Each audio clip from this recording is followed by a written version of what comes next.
Chào mừng các bạn đã quay trở lại với kênh Nhí Lý Lắc. Hôm nay chị Momo sẽ hướng dẫn cho các bạn gấp hình một chú thỏ xinh xắn, dễ thương như thế này mà siêu đơn giản, chỉ cần qua 10 đường gấp mà thôi. Chị sẽ sử dụng giấy in sẵn như thế này. Còn nếu các bạn không có những cái giấy in sẵn thì các bạn cũng có thể dùng giấy thủ công thông thường như vậy cũng không sao ha. Ở đây chị dùng giấy hình vuông có cạnh là 15 cm. Bây giờ chúng ta bắt đầu nha. Bây giờ chúng ta sẽ quay mặt trong của tờ giấy, gấp đường chéo cho hình vuông.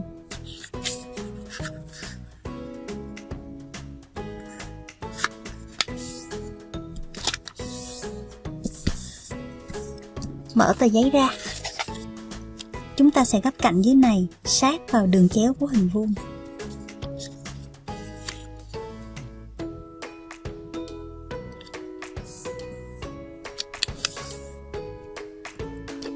Tương tự chúng ta cũng sẽ gấp cạnh này, cạnh bên trên ha, xuống đường chéo của hình vuông.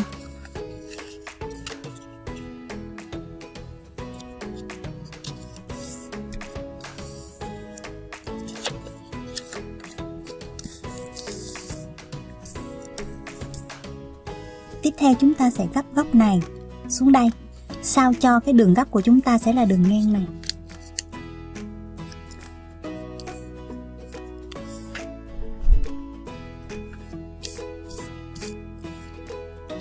Rồi tiếp theo các bạn sẽ gấp góc này ngược lên đây. Chỗ này chúng ta sẽ tạo đuôi của con thỏ ha. Chị sẽ cho nó nhô lên một khúc này chính là độ dài của đuôi của thỏ.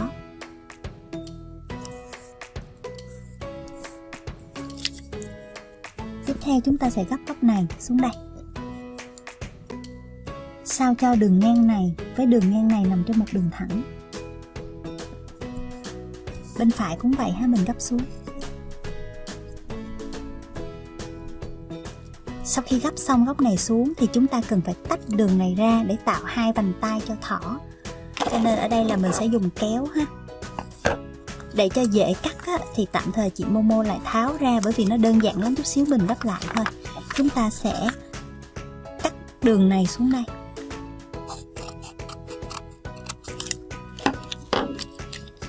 Sau khi cắt xong thì mình gấp lại các bạn ha, nhanh thôi.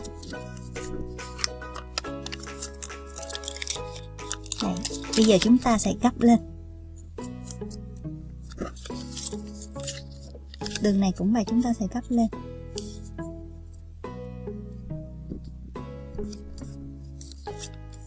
Đây, như vậy là chúng ta đã hoàn thành thỏ rồi đó các bạn.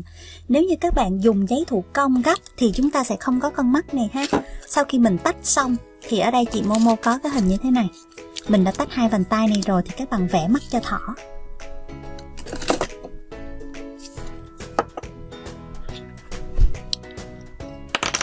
Chúng ta sẽ canh. Ở đây các bạn nhìn thấy, ở đây mình có cái hình mẫu ha. Con mắt của con thỏ nó sẽ nằm gần ngang cái đường trên này, cho nên mình cũng sẽ canh mắt nằm khoảng chỗ này. Mình sẽ vẽ một cái hình tròn to, thỏ có mắt rất là to. Sau đó là các bạn vẽ vài cọng lông mi cho thỏ. Đây các bạn vẽ trồng đen, vẽ mắt.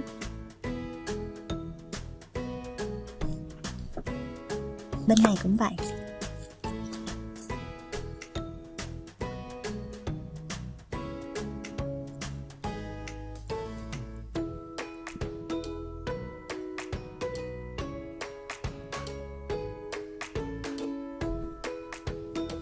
Đấy, như vậy là chúng ta vừa gấp xong 3 chú thỏ, vừa dễ thương, vừa ngộ nghĩnh như thế này nè.